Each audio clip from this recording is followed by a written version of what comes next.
Comment reconvertir un quotidien de vie dont tu es privé, soit partiellement ou bien même à vie. Bonjour à tous, je vais vous raconter une petite histoire. Alors je vais vous faire accompagner sur ce petit sentier de randonnée en mode marche lestée avec mon pote Wilson. Ah ouais, j'ai pas beaucoup d'imagination. J'ai volé ça à seul au monde. Et c'est vrai, il a pas de jambes. Alors je suis obligé de le porter. J'avais pas laissé tout ça à la maison, non? Bon, trêve de plaisanterie. Voyez-vous, il m'est arrivé quelque chose d'un peu différent ces 2 derniers mois, auquel je m'y attendais pas. Alors dans cette petite histoire, j'espère que vous trouverez une certaine inspiration, un raisonnement qui pourra vous éclairer sur certaines pistes. Alors, tout n'est pas forcément bien. Il y a forcément des choses mauvaises que je dis. Mais ce qu'il y a de bien chez moi, c'est que tout ce que je pense, je le mets en application. Et je sais lui redonner une forme lorsque je sens que je dérape. Voilà. C'est pour cela que je partage mes ressentis, ma vision de la vie. Et je la mets en pratique. Et puis qui sait, peut-être que ça peut vous guider sur quelque chose. Un chemin que vous trouverez par vous-même. Parce que la meilleure des solutions, c'est d'essayer de passer à l'action tout seul.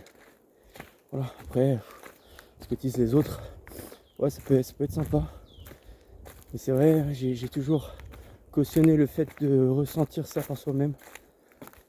Sans forcément avoir un guide détaillé de tout ce qu'il faut faire chaque jour, quoi.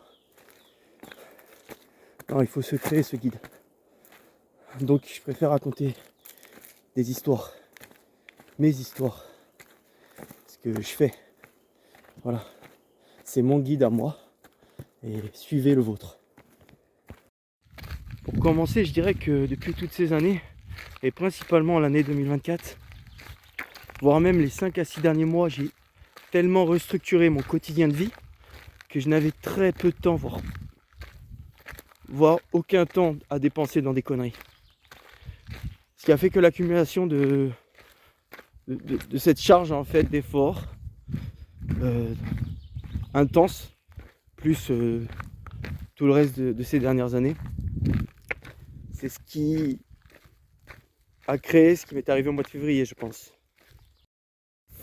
Alors, j'en ai déduit que l'accumulation sur accumulation sur accumulation intense crée ce moment dans la vie où tout s'arrête. Mon erreur parfois, c'est que je suis trop entêté, je suis trop têtu. C'est-à-dire que j'écoute beaucoup plus ma volonté d'esprit que le ressenti de mon corps. Alors que je me dis souvent à moi-même, écoute ton corps. Mais j'écoute bien plus cette forme de volonté que je crée et ce dynamisme que je mets en place au quotidien. Et ça, c'est l'esprit qui le veut. Alors l'accumulation a détérioré ce corps, à bout d'un moment, oui. Tout d'abord, j'ai une mentalité assez particulière qui est sur le principe de l'autogestion. C'est ce que je mets en avant chez moi et que je mets en priorité. C'est-à-dire l'autogestion, ça fait 11 ans que je n'ai pas été chez un médecin pour qu'il me prescrive des médicaments parce que j'étais malade. Ça fait 11 ans que je n'ai pas pris un seul médicament. J'ai déjà été bien sûr chez le médecin parfois quand j'avais quelque chose de cassé pour prescrire, faire une radio ou pour prescrire des séances de kiné peut-être. Ça m'est déjà arrivé quand je m'étais bloqué le dos. Mais en tout cas tout ce qui est cette forme de médicament antidouleur ou pour te rétablir vite, c'est pas quelque chose que je cautionne en priorité. Mais je suis pas contre. Je suis pas quelqu'un de fermé. qui est contre la médecine curative d'aujourd'hui, je pense qu'elle peut être, bien dans un cas limite. Mais justement, voilà, je joue avec mes limites. C'est-à-dire que j'ai toujours dans l'idée qu'il me reste ça en dernier recours. Et comment je le ressens? Tout simplement, quand j'ai quelque chose, généralement, pendant 2 jours, ça se dégrade. Mais après 2 jours, je vois la progression. Progression du rétablissement, en fait, quand je suis malade ou quand j'ai une blessure ou autre. Donc tant que j'ai cette forme de progression et que je me sens petit à petit de mieux en mieux, même si ça se voit pas trop, et ben je considère que ça sert à rien d'aller chez le médecin. Et si je ressens un mal-être, des douleurs permanentes, ce qui épuise l'organisme, quand tu te sens pas en forme pendant toute ta journée, et il y a juste que quand tu dors le soir que ça va, et ben ça épuise l'organisme, ça bouffe des calories, et t'es fatigué, t'es dans les vapes, tout ça. T'as toute cette forme de ressenti. Surtout si tu suis ton activité à côté, toujours quoi. Ben en fait ça c'est ma mentalité. C'est ce que je privilégie au quotidien de ma vie depuis 11 ans. Oui, donc on peut dire que tout ce que je cotise à la sécurité sociale et à la mutuelle, j'en profite pas vraiment, mais c'est pas forcément bien grave. Ça fait partie du système. Et voilà, tant que je vis et que je travaille dans ce pays, je fais avec quoi. Bref, pour en revenir au fait, le 2 février 2025, j'ai eu un état très grippal. Je sais pas si j'ai eu la grippe ou Covid ou quoi que ce soit. Vu que je vais pas chez le médecin, je sais pas ce que j'ai. Et tout ce que je savais par contre, c'est que j'ai tapé dans les 39-40 de fièvre. Et j'avais forcément, tu sais, le ressenti d'état grippal quoi. Comme si tu avais des poids sous les paupières, des courbatures et de partout. Ouais, j'étais pas vraiment en forme. Bon, avec mon état d'esprit, j'ai continué quand même à m'entraîner. Je me rappelle un matin, j'étais parti courir un 14 km avec la grippe, j'avais des bouffées de chaleur, donc j'avais probablement la fièvre, je sais pas combien j'avais, mais j'avais forcément la fièvre, j'étais dans cet état-là. Et j'ai mis plus de 2 heures à faire 14 km. C'est pour vous dire dans quel état j'étais. Je suis arrivé, j'ai été exténué, et je me rappelle, ça m'avait fait du bien d'arrêter ce style de défi au final, juste avant d'aller travailler. Le jour s'était levé, il faisait beau, c'était toujours ça et toujours bon à prendre. Et après j'étais parti travailler. La journée qui a suivi a été très difficile à supporter, mais je l'ai fait et c'était que la deuxième. Bref, comme toute grosse grippe, on va dire ça comme ça, que c'était une grippe, j'étais vraiment KO. J'avais du mal à dormir la nuit. Du coup, je me suis remis en question. Je me suis dit, je vais arrêter de faire mes entraînements le matin. Je vais arrêter de m'entraîner. La seule chose que je ferai, en fait, ça sera mon travail. Donc, aller travailler dans le bâtiment. Donc, j'ai été travailler. J'ai supporté ça pendant 5 jours. Je me rappelle, après la grippe, du coup, je me suis mis à beaucoup moucher. D'accord ? Forcément, c'était plein. Et un soir, vers 1h du matin, je suis sorti dehors tellement j'en avais marre parce que je me mouchais vraiment tout le temps, genre tout le temps, toutes les minutes. J'ai été ramasser du thym et je me suis fait bouillir de l'eau avec du sel et du thym et je me suis fait des inhalations comme ça, 2 dans la nuit. J'ai dormi avec un oignon près de mon oreiller et je me faisais des sortes de tisanes pendant 5 jours à base de curcumin, de miel, de thym, de gingembre. Je mettais du poivre dedans, je mettais un peu de sel. Et en fait, c'était une compo qui était pas si mauvaise en goût parce que le miel, ça adoucissait tout. Et au final, en un soir, en faisant ces méthodes de grand-mère, on va dire, je me suis plus du tout mouché. En fait, ça a duré un soir.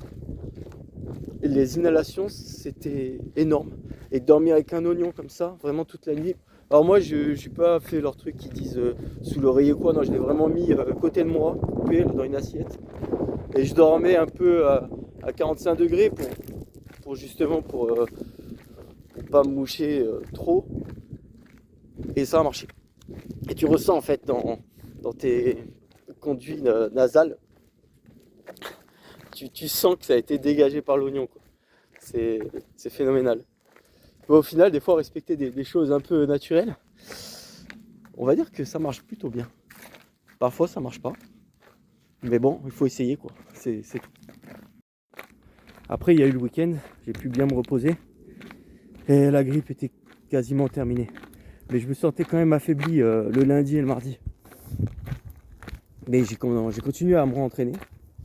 Sauf que dans la foulée, je pense qu'en fait, j'ai mis mon système immunitaire à zéro. J'ai commencé en tout cas à créer une forme de déséquilibre chez moi. Là, je me suis mis à plat, quoi. Et j'ai chopé une angine. Dans la foulée. Alors je me suis dit, bon, une angine, ça va. C'est pas le même ressenti. On part un peu dans les vapes, on a des montées, des descentes. Des fois on est bien, des fois on est épuisé. Mais ça passe, ça supporte. Voilà, supporter l'angine, c'est chiant, mais ça fait mal. Et ça supporte. Alors je buvais beaucoup de tisane, voilà, pareil. Je faisais le même genre de tisane, voilà. C'est surtout, il faut beaucoup s'hydrater parce que c'est quand la gorge est sec. Et quand la gorge est sèche, pardon, que ça fait vraiment mal. Donc la nuit c'est horrible quand tu te lèves le matin, quand tu as une angine, parce que c'est tout sec et c'est là où ça le fait le plus mal. Alors il faut beaucoup s'hydrater. Ouais. Pareil avec ces méthodes d'hydratation, de tisane à base de bonnes ressources nutritives, d'anti-inflammatoires. J'ai réussi à la faire passer. Mais ce qui s'est passé, c'est qu'après j'ai les ganglions qui ont gonflé. À un tel point qu'un dimanche, je n'arrivais même plus à bouger mon cou. Ouais, j'ai subi une grosse inflammation. Donc là, j'ai dit que j'avais poussé le truc un peu loin. Donc ça faisait 2 semaines et demie, 3 semaines que j'étais dans cette lutte de maladie. Hein. Voilà, je me suis auto-infligé ça parce que je pense que j'aurais été chez le médecin direct, ça serait passé plus rapidement avec des médicaments, forcément. Mais après, c'est ma manière de penser, c'est ma mentalité. Est-elle bien ou pas bien? Peu importe, moi, je pense qu'elle est bien. Donc je la vis, et au pire, je peux lui redonner une forme si je sens que je dérape, comme j'ai expliqué tout à l'heure. Mais là, en l'occurrence, ce dimanche-là, je suis parti chez le médecin. Voilà. Il y avait un médecin de garde, j'ai été le voir. Et il m'a prescrit des antibiotiques que j'ai pris. Ça faisait 11 ans que j'avais pris les médicaments. Donc j'avais ce côté un peu où j'étais frustré. Mais j'avais ce côté-là où je me suis dit, qu'est-ce que tu peux Sinon, il aurait fallu que je me mette en arrêt et que je n'aille plus travailler et que je me repose chez moi. Peut-être que même naturellement, ça serait passé. Mais vu que je suis entêté et que j'allais quand même travailler et que je me suis quand même entraîné avec l'angine, alors c'était pas des entraînements de haute qualité, hein. J'étais en lutte permanente. Mais c'est-à-dire que sur le papier, mes entraînements c'était pourri. Mais en tout cas, j'ai utilisé le même temps en partie, quoi. Voilà, c'est ça qu'il faut se mettre à l'idée. Donc c'est sûr, si je me serais mis en arrêt, je me serais rétabli très vite. Chose qui ne s'est pas produite, j'ai complètement détruit, j'ai complètement mis à plat mon système immunitaire. Et ce qui a fait que au final, j'ai pris mes antibiotiques sur 4 jours. Et ça a été vraiment, vraiment beaucoup mieux. Tout en continuant ma discipline alimentaire et tout ça. Mais cette suite n'était pas finie. C'est une suite logique. Vu que je me suis mis à plat, la semaine qui a suivi, mon angine, je me sentais plus en forme. Et ensuite, j'ai rattaqué sévère.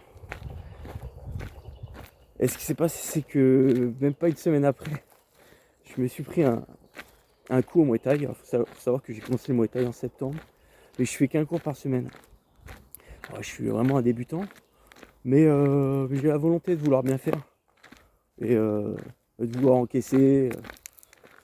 Ouais, j'ai cet état d'esprit un peu que j'ai dans la course, dans le poids de corps, dans ma mentalité de vie, bah, je le reporte forcément sur le Muay Thai.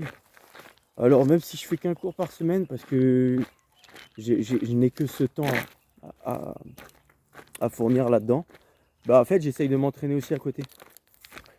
Voilà, donc forcément c'est différent qu'un cours quand le prof peut te reprendre et te corriger, mais j'essaye de faire de mon mieux.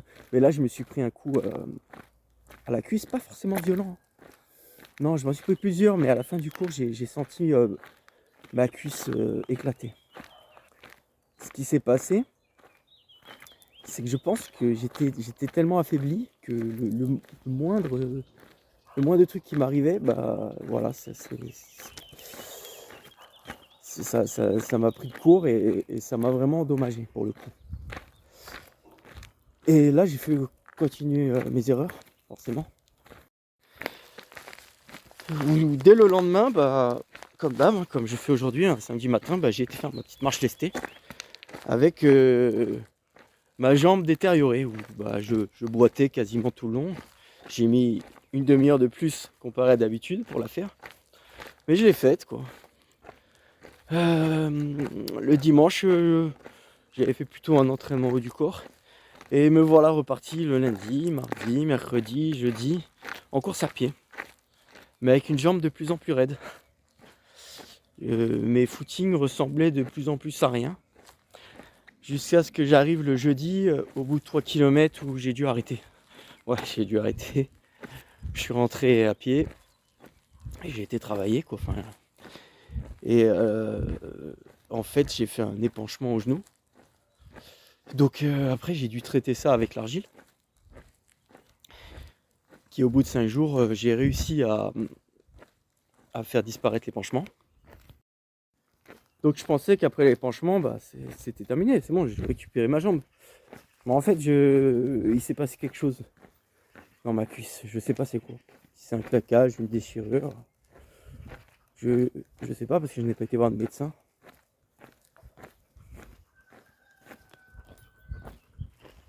C'est chien toutou. Oui, en fait, ça partait du haut de la cuisse jusqu'au genou. Et j'avais une partie musculaire, en fait, tout le long, qui me bloquait la jambe. J'avais une jambe raide. Alors j'ai dû aller travailler avec une béquille pendant 4-5 jours. Voilà, pour au moins monter les escaliers, je pouvais porter les outils du bras droit. Mais au moins ça m'aidait à soulager un peu cette jambe. Donc j'ai dû interrompre forcément la course, parce que je ne pouvais pas plier la jambe gauche, pendant presque 3 semaines. Ça a mis 3 semaines avant de se rétablir. Je me rappelle, j'avais fait un cours de Muay Thai. J'y étais à un seul, où je travaillais que le haut du corps, au sac de frappe. Bon, j'ai pas récidivé parce que, en fait, ce qui s'est passé, c'est que je me suis dit, moi, j'ai toujours ça en tête. Ça m'est déjà arrivé de me blesser la jambe, bon, pas à ce point, mais ce qui se passait, en fait, c'est que je me dis, bon, bah, le bas est mort, alors le bas est mort, je peux travailler le haut du corps. Mais là, je pouvais pas faire des sessions de plus de 20-30 minutes en traction et pompe. Et ouais, parce que même quand tu fais des pompes, des tractions, des abdos, bah, ça sollicite quand même la contraction de la cuisse. Même aussi léger que ce soit, et ben au bout d'un moment, ouais, j'étais KO. En fait, je voyais que j'aggravais encore plus le processus, quoi. Surtout que déjà, je travaillais avec. Et même le fait de supporter la douleur constante tous les jours, même si c'était pas une grosse douleur, mais bah, y a des moments où ouais, t'en peux plus, quoi. Tu lâches le truc. Et ben au final, bah voilà, ça a fait que je pouvais quasiment plus m'entraîner. Donc j'étais privé de mon quotidien. D'où le fait de la reconversion. Ce que je disais, comment se reconvertir quand tu es privé de ton quotidien de vie. Celui-là que tu mènes tous les jours depuis des années et qui te semble essentiel pour construire ton état d'esprit et ton état physique. Voilà, c'est celui-là que tu as découvert. On entend les cloches du village. Et ben t'en es privé, j'en étais privé.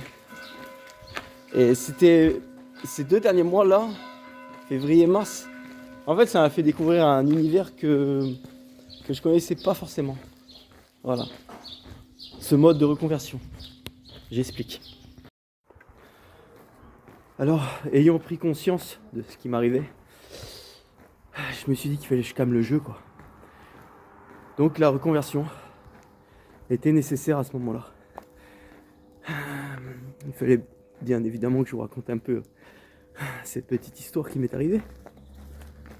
Toutes ces choses que j'ai réalisées. Alors, est-ce que ma mentalité est bien ou pas? Peu importe, de toute manière je l'ai fait.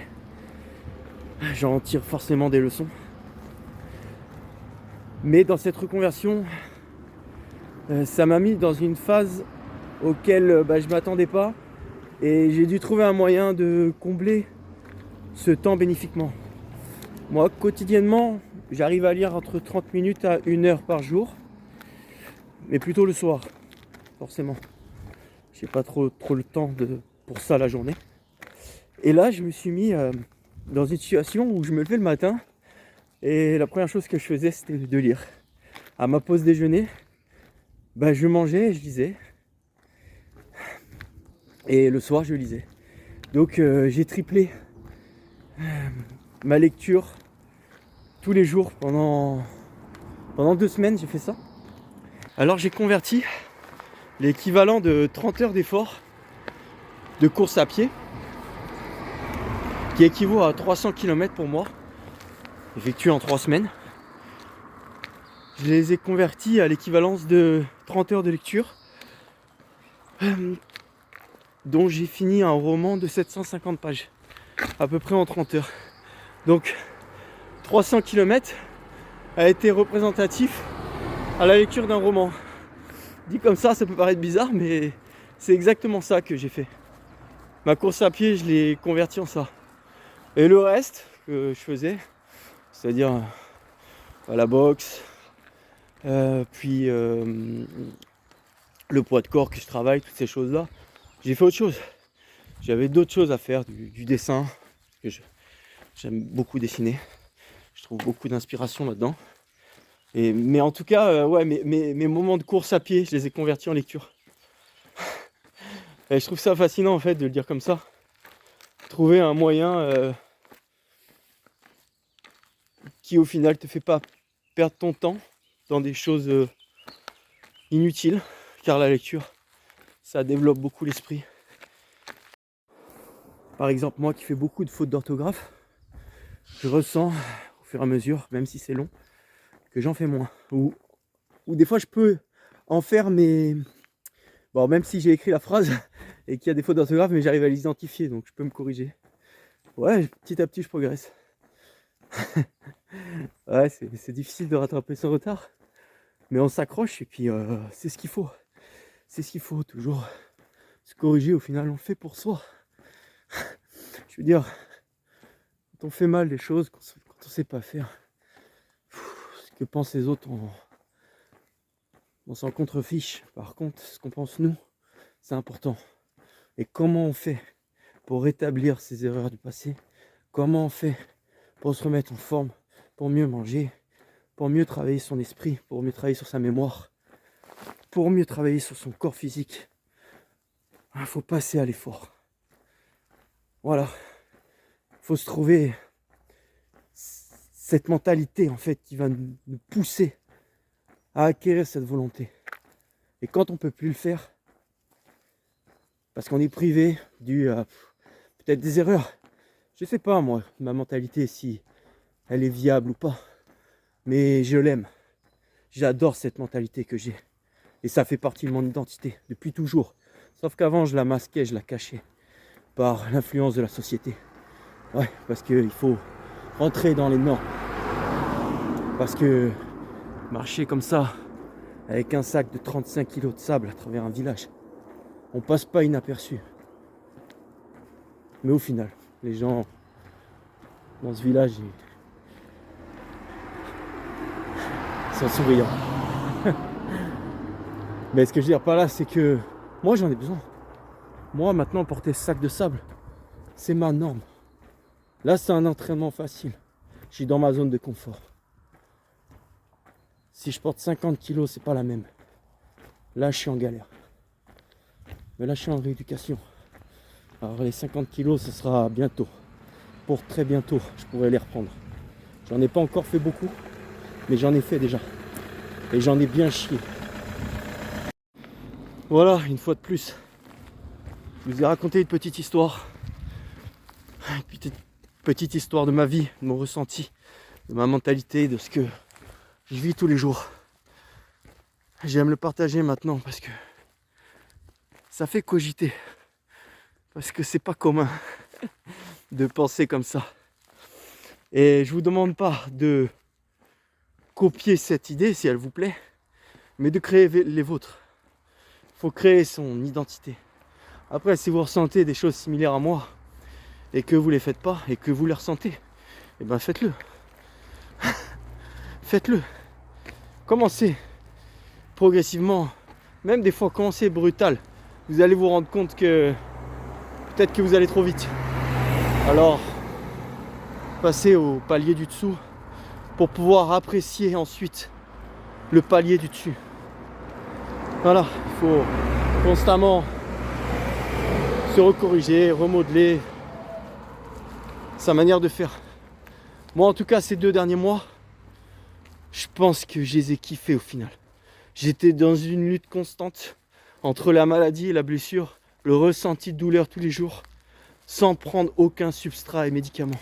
Le seul médicament que j'ai pris, c'est l'antibiotique 4 jours, c'est le seul. Tout le reste qu'il y avait, les antidouleurs, machin, j'ai pas pris ces merdes. Mais l'antibiotique, ouais, j'étais obligé de le prendre. Ça, c'était ma mentalité, de me dire, bah t'es arrivé à ta limite, tu le prends, tes 4 jours, ça va te redonner un petit boost à ton organisme. Et puis tu calmes le jeu 3 jours, et c'est reparti. J'ai rattaqué, je me suis blessé, j'ai continué à m'entraîner, j'ai aggravé les choses.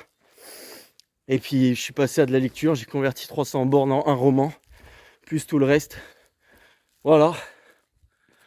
Je vous ai partagé ça avec mon pote. Je vous souhaite de passer un bon week-end. Force et courage à tous. Wow.